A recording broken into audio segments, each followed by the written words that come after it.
What's up, everybody? Lefty here with Party Signs. Today, I have a very special guest, the one and only DJ Pup Dog. What's up, Lefty? What's up, Pup? Thanks for having me, man. I'm having I have to keep my shit together for a second type of moment because this is like one of these moments as a DJ you dream of. Right. So to have me here, I'm genuinely beyond grateful for your time.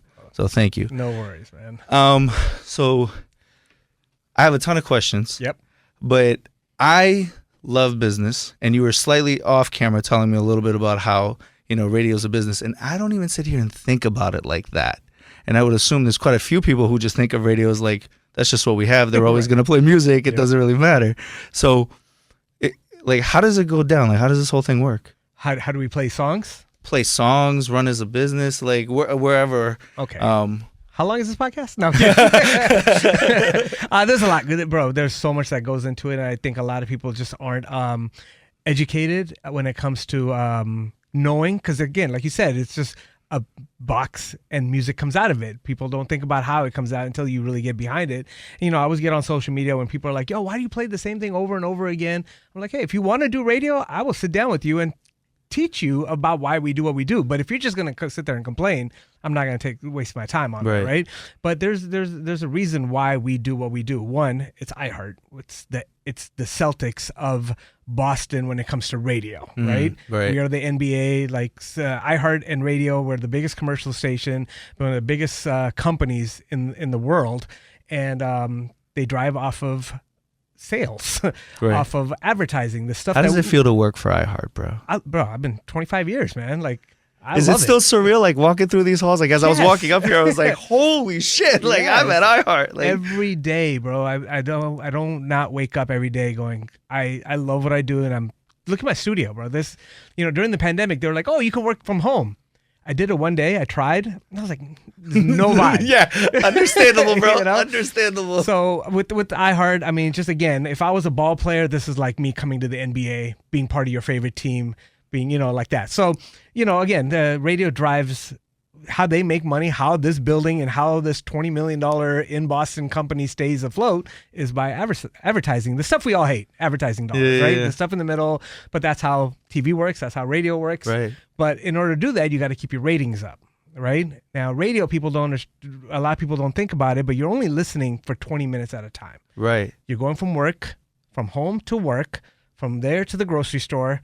It's always like 20, 30 minutes. Yeah, we got Boston traffic. That's an hour. But majority of the people, it's 20 minutes. Back in the day, it was 20 minutes, and you competed with other radio stations. I don't care about what my competitors are doing anymore because that's not what I'm competing against. I'm competing against this. I'm competing against a tweet coming up, an Instagram message, a text coming in. So you're competing of people making sure that they're listening in for that 20 minutes. So you're going to hit them with the hottest records at that moment. How do we find out the hottest records? The listeners tell us. This is a research every week that we get of what people want to hear, what they don't want to hear. You see a lot of greens right there, right? Yeah. Greens are positives, reds are negatives. So again, that's a whole different ballgame that I can't even get into because it's data. But there's data like that we're looking at every day where people are saying, yes, we love Not Like Us still. Not Like Us from Kendrick, which you're probably sick of, I'm sick of, is still saying play this 110 times a week. Yes. So again, I'm just breaking it down real quick. At every mitzvah and club. Yes. Right. Yes. And our thing is trying to keep those people engaged. Now, in between those hit records, you're trying to slide in a couple of new stuff, but I'm going to play the Drakes and the Chris Browns because they are the Kobe of radio. How do you select the new stuff? That's when the DJs come into play. Okay. You get a chance to break records and stuff, but again, you want to be part of a bigger play.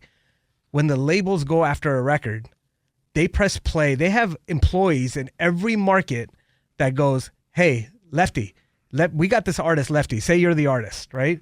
And you got the song coming out. They all go into all the radio stations at the same time and say, Pup, we got this new song. This is how much marketing we're putting behind it. This is the Instagram thing we're going to do on it. This is the TikTok marketing dollars we're going to put on it. We're going to do billboards. They have the video coming out, and he's going on tour. We want you to be part of this thing that's going to grow into something big.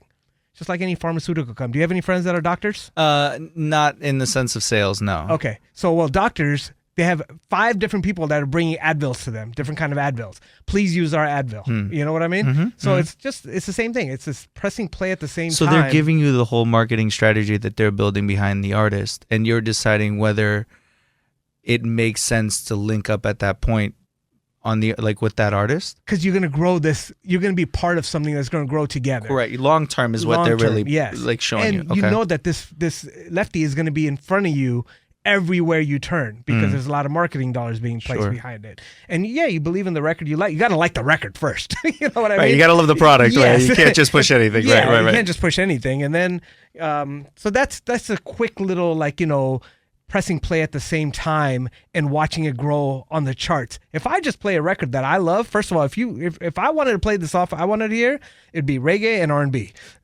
That's what my personal playlist is. Okay. But as a business, I want all of Mass. We're Boston's gem in 94.5, right? But we leak into New Hampshire. We got Providence. We got Worcester.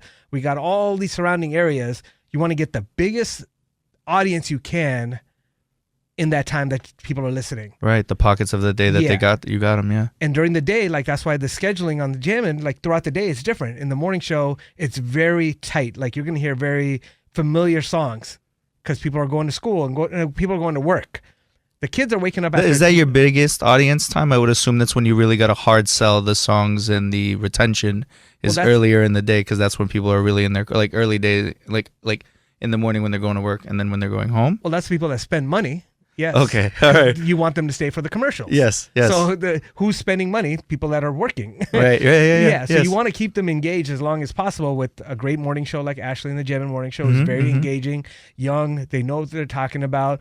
And then you got middays with very office listening music on Jammin', but hip hop and R&B, but familiar, And then after 3:00, we got the kids coming in. They can't get out of school, so you start sprinkling in a couple of new. Sure. But that new for people in the music industry is that's not really new, but the masses, right? Who's not like us 110 times. Yeah, is going to be a new song for them. So it's different ways of programming throughout the day on the audiences you have, and then at night the pool gets smaller, so you can mess around a little bit more, because now the moms are making dinner. They're getting their kids ready. They're going to watch their TV or whatever like that. So now I'm dealing with, I think about it as when I was a kid. I'm doing my homework, and I want Julio G to tell me what's the next big artist. Julio G was a big radio guy in LA. I want him to tell me what the next big artist is and why I should be investing in Lefty. You know what I mean? Yeah.